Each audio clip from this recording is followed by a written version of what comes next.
Welcome to SolidCAM Professor. I'm Sydney, your SolidCAM Professor, and in this part we'll be showing the use of HSM's Constant Z machining and our helical machining. In the part that you see here, I like to use a finish cut to go down these walls over here, and I'll be first using the option of Constant Z. If I go into my operation and open up my HSM, I'll start off by using the option Constant Z. And the tool that I will be using will be a 10mm tool with a 1mm radius at the edge. Now, my constraint boundaries, I'll be using Create Automatically, and I'll be using the option of Auto Create Outer Silhouette, which means I'll be actually taking the outside shape of the tool, of the part itself, as shown over here. Now, in my passes, since this is my finish pass, I'll be using a thickness of 0 because it's my finish. And my step down will be every 2mm. Okay, I won't do anything else at this point, except for at the bottom, I want to go only up until this floor over there.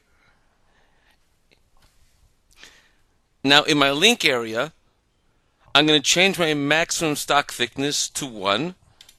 This is done so that in the part as you see over here, it'll first work on this area and then jump over to this particular area over here. I'll simply do now save and calculate, and I'll use my simulation, and I'll use the HostCAD simulation so that we can see the actual tool pass on the part itself. And as you see, my tool will go down exactly every 2mm, finish down to the very bottom, and then it'll jump over to this area over here and also finish this particular stub as shown over here.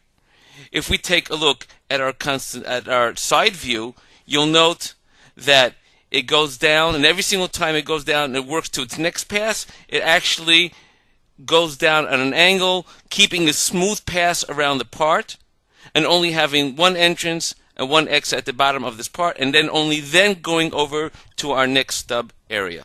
Now, if we take a look at our tool pass, you'll note that these areas actually have a wider step over than the ones that it really should have. For that, we have the option of using scallop, which will actually give us the proper tool path that we need on the part. I'll go back into my part itself, and I'll make a certain change. If I go into my passes area, we have the option here called adaptive step down. Now, what the adaptive step down actually does, actually gives me the option of using my scallop. Now, if you note, I have my minimum step down of 0.2mm, but my profile step in at this moment is 8mm. If I use the option now of step down by scallop, it'll automatically change my profile step in the exact same way my minimum step down is. And this will give me actually a scallop finish.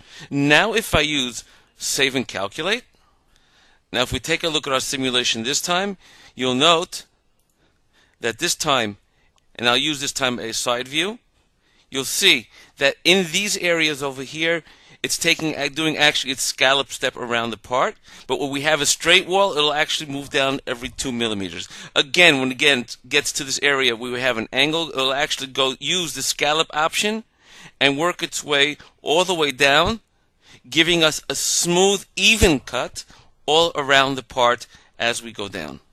What I'd like to do now is actually show you a different operation that we can use to finish these walls over here, and this option is called helical machining. What helical machining actually does, it'll go around the part itself, but every single time it goes around, it'll go down a certain amount according to the amount that I will specify shortly, and it'll work its way all the way down until it gets to the bottom over here, leaving for an even cut all around the part, which will actually give an excellent finish. Let's see how this works. Again, I'll be using the helical machining as I said. The tool, I'll use the exact same tool I used last time, and the same thing with the boundaries. Now, in my passes area, again, I only want to go down to that floor over there, and I'll be going down of a step down of every 1mm. It should also be noted that my maximum ramp angle, as seen in the picture over here, will be 5 degrees. In other words, there won't be more than 5 degrees of an angle as we're going down on the part. Now let's do quick save and calculate. And if we take a look at our simulation, and we'll take a look at it at our side view, you'll see that the toolpath is actually going one entrance and is actually working around in a helical fashion all the time. There are no lead ins or lead out into any of the toolpath. It's exactly one smooth toothpath around the part itself, leaving for an excellent finish around the entire part. Thank you for joining us on Solid Professor. Take care and have a nice day.